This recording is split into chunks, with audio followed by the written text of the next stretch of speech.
তো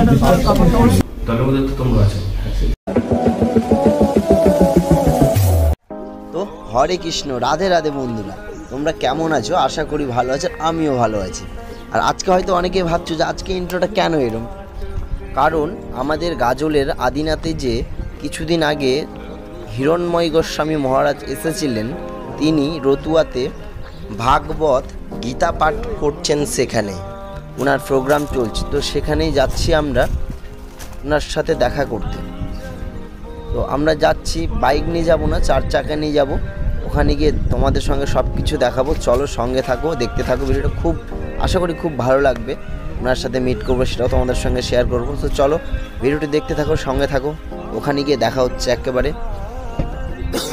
ফাইনালি আমরা চলে এসেছি। গাড়ি রেখে একটু হেঁটে হেঁটে যেতে হবে ভিতরে, সামনে গলি আছে, ওই জন্য গাড়ি রেখে আমরা হেঁটে হেঁটে যাচ্ছি। তো দেখতে পাচ্ছ সব দলবল হেঁটে হেঁটে যাচ্ছে। আর এখানে গাইড করছে আমাদেরকে পবনদার ভাই। আর যে দেখছো পবনদার পা চাপছে, ওটা হচ্ছে পবনদার ভাই, খুব ভালো। আর ও হচ্ছে মহারাজের সঙ্গে সারাক্ষণ থাকে। এখানে এখন রেস্ট করছি, খুব ভালো লাগলো। সে এখন যাব গুরুজির সাথে দেখা করতে। তো আমরা গুরুজির ঘরে আসলাম দেখা করতে, উনি রেস্ট করছিলেন।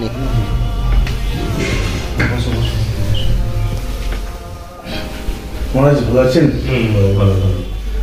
তুমি ভালো তো? এই তো। আর কোনো অসুবিধা হচ্ছে না তো তোমাদের? এখন তো বর্তমানে কোনো অসুবিধা হচ্ছে না। তোমাদের বজরংবলী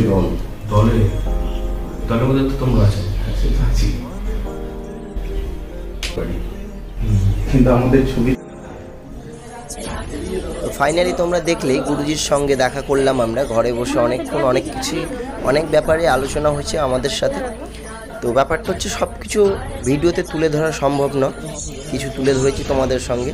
তো গুরুজির সঙ্গে দেখা করার পরে আমরা চলে আসলাম উপরে প্রসাদ নিতে, দেখতে পাচ্ছ। আর প্রসাদ সেবা নেওয়ার পরে আমাদের অন্ন সেবার আয়োজন চলছে এখানে। তো অন্ন সেবা করে আমরা বেরিয়ে পড়বো, কারণ এসেছিলাম আমরা অনেকক্ষণ আগে, প্রায় 3 থেকে 3.5 ঘন্টা প্রায় হয়ে গেছে আমাদের আসা। আমরা বেরিয়ে যাবো অন্ন সেবা করতে। আর এদিকে দেখছি সবাই বসে গেছি আমরা, আর এদিকে আমি ভিডিও করছিলাম। হর হর মহাদেব। এদিকে চৈতন্য। আর ভিডিওটি কেমন লাগলো বলো?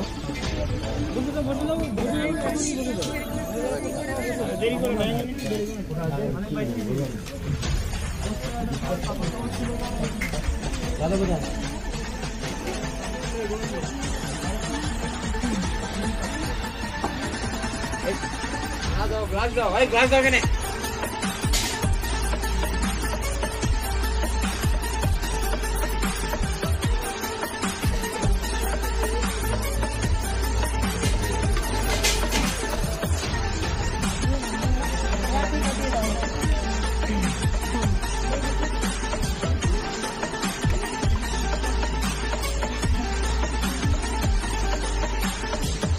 বলতে পারছিস না, মুখে নিব না।